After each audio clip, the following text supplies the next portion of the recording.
এইটা এইটা এ আবার বললেন কেন আবার বলবো বললেন থাইয়া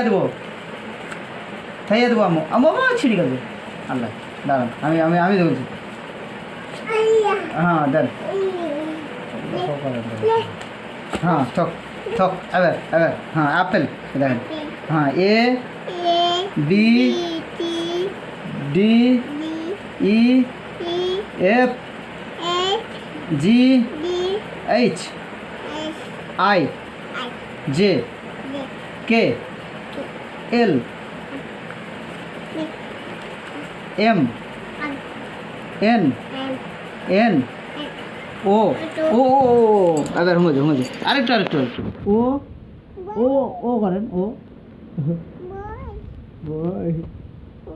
আপনি পড়বেন তবে তো ওগুলো রেকর্ডিং হবে পড়বেন যে আবার দেখতে পাবেন এখানে দেখেন এই টাটা জানতে বলেছি সেভ করে দিলে না হয়নি এখানে বসেন তাহলে দেখতে